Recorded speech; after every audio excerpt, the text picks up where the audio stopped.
It's great to be here. I've listened to so many good speakers. I've learned so much. It's fantastic. But I'm going to talk about the dark side today, which is rather sad because I've been in the fine wine industry, I've just realized, for 53 years. 53 years. And I have been dealing with top quality wines right from the start. Although I did start literally in the post room of John Harvey and Sons, and I worked my way up and eventually headhunted to set up, as a founder member, the Sotheby's wine department in London in 1970. So I've been handling valuable bottles of wine. When I say valuable, when I left Harvey's in 1970, I treated myself. I bought first growths, Chateau Latour, 64 and 66, in bottles, magnums, and Jeroboams. That's a 6-bottle size. And Chateau Lafite, 66. And do you know what the retail price was? £3 a bottle. $6 in your money today.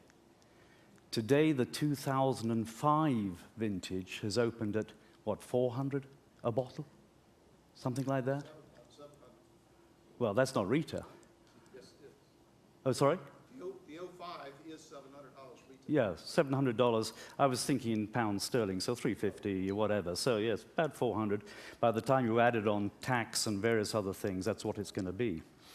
So the motivation for fraud has increased enormously. Who's going to fake a bottle of wine and get £3 for it, $6? Not many people. And the technology has changed too, because actually in the 60s and 70s, to fake a bottle of wine was actually really quite difficult. Today, with desktop publishing, you can copy labels exactly. Capsules can be, that's the closure on the bottle, easily reproduced. You can make corks, brand corks. You can even color them and make them look old. You can buy bottles so easily. Do you know, I remember going to Bordeaux in the 70s, and every bric-a-brac shop, every sort of so-called antique shop, had large bottles. You know, you could buy them for 20 francs, virtually nothing. And some people did. In 1975, Sotheby's held the world record for the price of a bottle of wine. It was a Imperial, an 8-bottle size of Chateau Mouton Rothschild, 1924. And when we received it, the first thing we did was due diligence. We contacted Baron Philippe de Rothschild at Mouton Rothschild to find out, first of all, how many were produced. And this huge bottle just had a bottle-sized label on it. The very eclectic, the fabulous Jean Carlu label. I don't know if you know the label, and I don't know if you know the history of Jean Carlu. Jean Carlu was a brilliant graphic artist, and making quite a name for himself even at the age of 18. But then he was involved in an accident, and he lost his right arm, the arm that he did all the graphics with. But within 2 years, he'd trained his left arm, and his first major commission was from Baron Philippe de Rothschild to produce this incredible label, which shows a ram's head, the mouton, and the 5 arrows representing the 5 branches of the Rothschild family. It's the most beautiful label. If I had to say there was one label in the world that I adore, it's this label. But this Imperial just had a small bottle label on it. So we contacted Baron Philippe and said, how many do you make? And is it right that it just has a bottle label on it? And the answer was, look, as you know, the Gestapo used Mouton Rothschild during the Second World War as one of their headquarters, and they destroyed a lot of things. They actually burnt furniture just to keep the place warm. They burnt paper records. So they don't have everything. But he said, as far as we can tell, we only made 3 Imperials. And by the way, the bottle size label is exactly right. He said, because in those days, as you know, labels weren't produced on computers, everything was done on copper plate. You would have a copper plate, and you'd have to engrave it in reverse so that when you printed, the label came out frontwise, if you understand my meaning. So to make an imperial label, you'd have to have a special copper plate made at huge expense for 3 imperials. It wasn't done. That bottle made 8,500 pounds, which at the time was a huge price.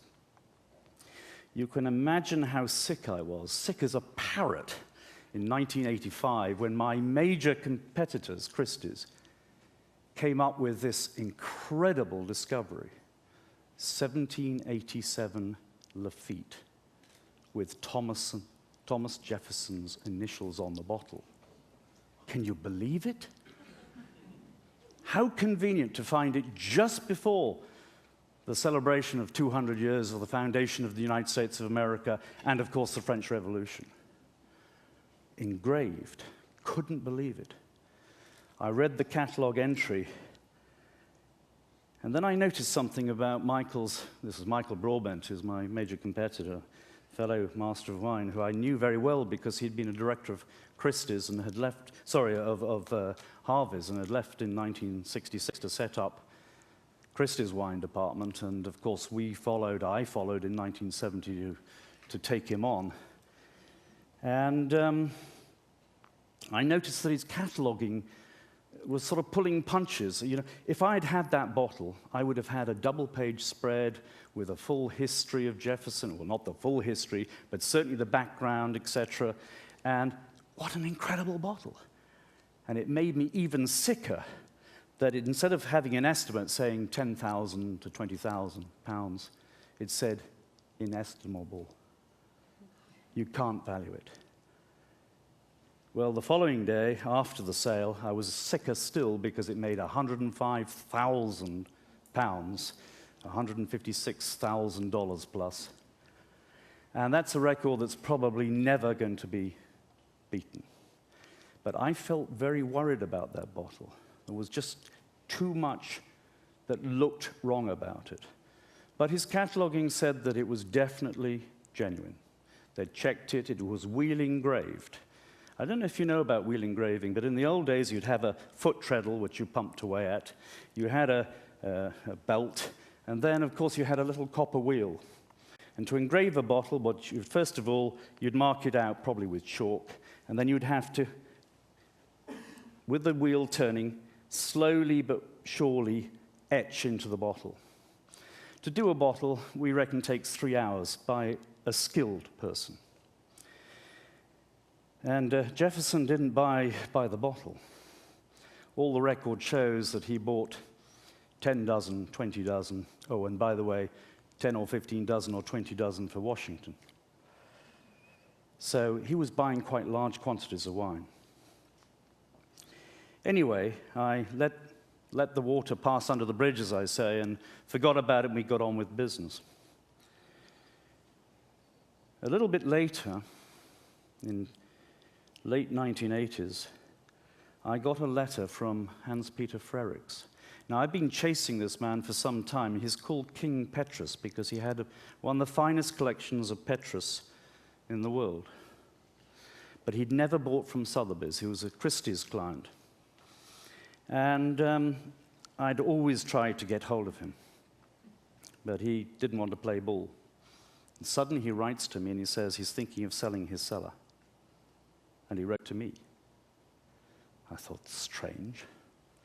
But I was on the next plane. I rang up my fellow director in Germany, Graf von Spretti. I said, Heinrich, look, I don't speak German. I know he doesn't speak very good English. Can you accompany me so I have a witness and I have somebody who can interpret? He said, I'll come. He wasn't a wine man at all. He's a miniature and virtue, I think. Very nice young man. So I meet this gentleman, Frerichs.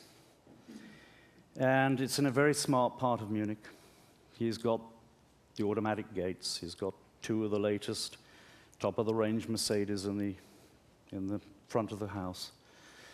The house is beautiful, lovely grounds. But when I went into the house, it was very ordinary. It had no marvelous paintings or brilliant furniture or porcelain or anything like that. And I discovered why, because when we went down into the cellar, I realized it was a temple. It was beautiful. His heart was in wine. And he'd already got a lot of bottles out for me to have a look at. And the first bottle was the 1787 Lafite, which incidentally he bought from a certain Mr. Rodenstock before the one was sold at Christie's, made £105,000. And he told me I paid $10,000 for it. And I felt the bottle, held the bottle. And you know, there's a marvelous book written in this country called Blink. Sometimes you see something immediately. You can't actually put your finger on it, but you just know it's not right. And I knew it wasn't right. And then he showed me his other bottles. And there, I couldn't believe it. There was an Imperial of Mouton 24. But it didn't have a bottle label on it. It had an Imperial size label on it. Now, there were 3 made. We'd sold 1. Here's number 2, but with the wrong label on it. And by the way, the colors of the label were wrong. And I said, this is bad news. He had 4 Jeroboams of Petrus of the 20s, 21, 24, 28, and 29.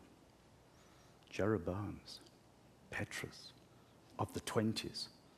Petrus was a farmhouse in the middle of nowhere. I know it had a local reputation, well known in Belgium and Switzerland and parts of France.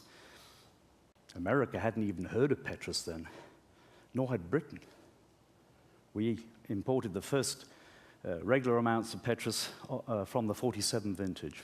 Harvey's, by the way, and Avery's, also in Bristol, were the first importers of commercial quantities of Petrus. And I looked at these and I didn't like what I saw. But I couldn't work out. Blink, I could see something was wrong, but I couldn't work out what was wrong. The labels looked okay. He then showed me a whole lot of other bottles. Magnums of Mouton Rothschild from 1945 up to the time the present date of when I was there. And what I did is I said to Heinrich, I said, because Frerichs had a brilliant cellar book. Everything was there, who he'd bought it from, the price, when, everything. And I just gave him the book. I said, I don't want to have a look at that. I'm just going to call out bottles to you. And if a certain name appears as the supplier, and you know the name, just say yes. So I said, Mouton 24, yes. Petrus 21, 24, 28, 29, yes. Mouton 46, yes. Mouton 51, yes. Mouton 54, yes. Mouton 56, yes. These are all the rare ones, by the way. You never get magnums of half of these. And I then said to Mr. Frerichs, look, I have to catch a plane back to London. He said, well, take the Lafite with you because, you know, it saves shipping. And I said, no, I'll write to you. And I went and had a quick lunch with Heinrich. And I said, that cellar is stuffed full of fakes. Anyway, to cut the long story short, I went to the chairman, Lord Gowrie, Grey Gowrie, who was in Margaret Thatcher's cabinet as arts minister, but he was our chairman of Sotheby's at the time. And I told him the story, and he said, just walk away from it.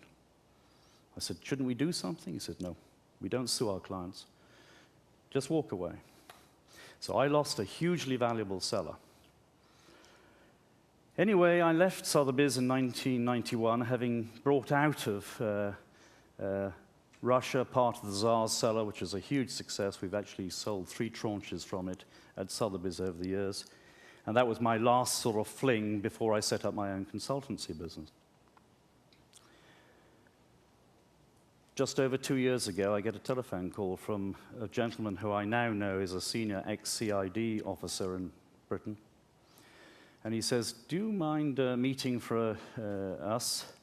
I've got a friend coming over from America, and he's investigating fraud in wine. And I said, how do you get my name? He said, well, we've done some investigation. We went to Monticello, where, of course, the records of Jefferson are kept. And I'd done extensive research with Monticello. And he said, we got your name from them. And I was interviewed, and he said, will you help us? I said, yes. So for the last 2 years, I've been into this gentleman's cellar, William I. Coke, Bill Coke, multi-billionaire, great collector, great drinker of top-quality wine. His house white is Montrachet, by the way, you know.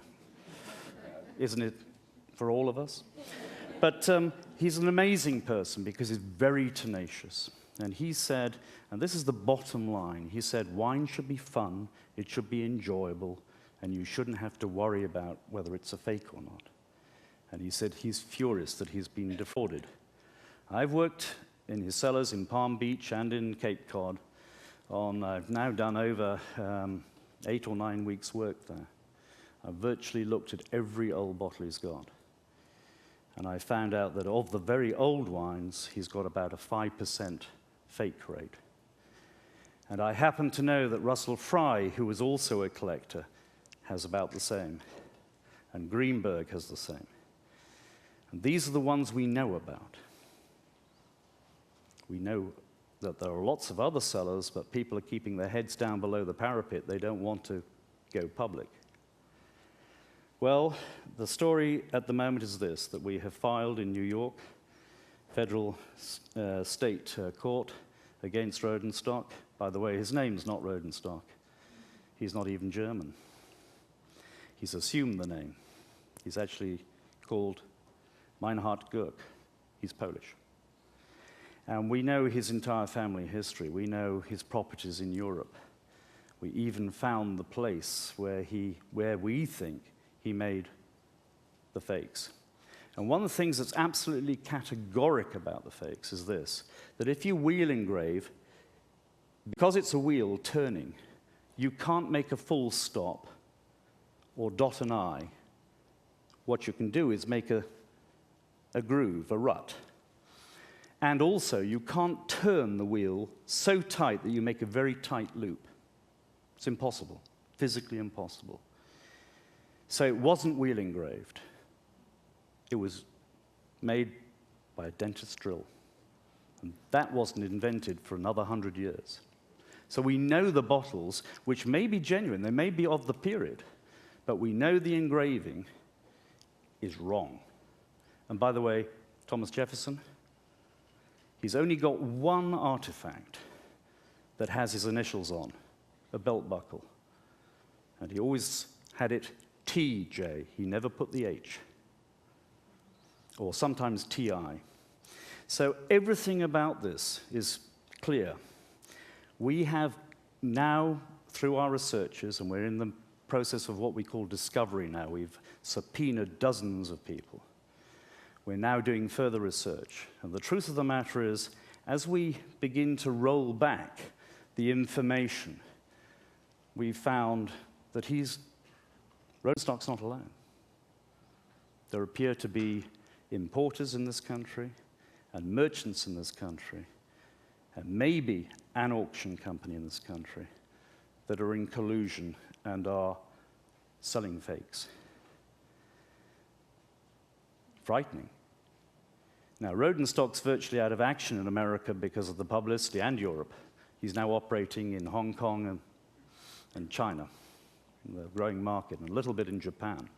We're watching him very closely, but we'll get him. And we'll get all the other people that have been defrauding people. But I will say this, if you are a collector, don't give up collecting, but be very careful whom you buy from, what you buy, because the prices are astronomical.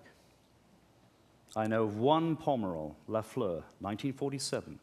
The owner, Madame Robin, said, when asked how many were made in 47, she said, that's easy, I don't have to look up the records. We couldn't get the magnums. 5. One auction house alone sold 8 in one auction. 18 have been sold in the last 3 years. Watch out. It really is happening, and you have to be vigilant. And I see I've just run out of time. Thank you very much indeed.